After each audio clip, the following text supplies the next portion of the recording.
Guys, আসসালামু আলাইকুম। আপনারা সবাই কেমন আছেন? আশা করি ভালো আছেন। আমি দুপুরের আয়োজন নিয়ে চলে আসছি। আজকে দুপুরে থাকবে বাটা মাছ দিয়ে সজনে ডাঁটা দিয়ে ঝোল। তাই বাটা মাছগুলো ভাজার জন্য কড়াই দিয়ে দিয়েছি। সবাই আমার ভিডিওর সাথেই থাকবেন, আমার ভিডিওটা দেখবেন।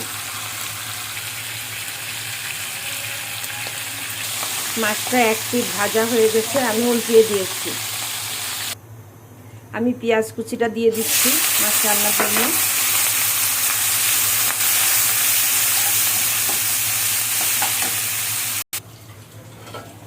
মাছের ঝোলটা দেওয়া হয়ে গেছে, আমি এবার সজনে ডাঁটাগুলো দিয়ে দেবো তরকারির ভিতরে, ঝোলের ভিতরে।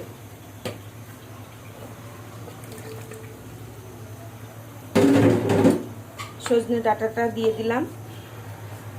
ভেজে রাখা মাছগুলো এবার আমি দিয়ে দেবো।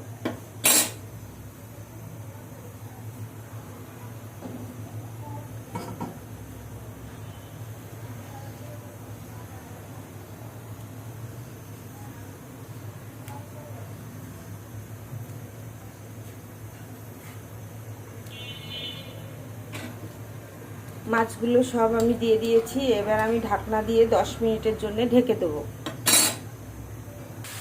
আমার 10 মিনিট হয়ে গেছে, ঢাকনাটা উল্টিয়ে দেখব।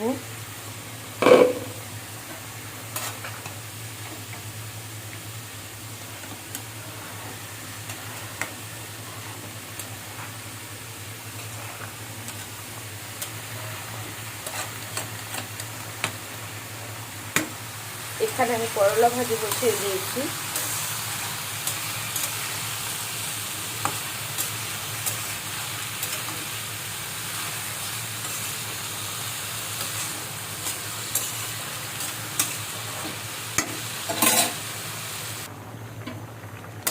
আমার মাছের তরকারিটা হয়ে গেছে, আমি এবার নামিয়ে ফেলবো। আর এখানে করলা ভাজিটা অনেকটা হয়ে এসেছে।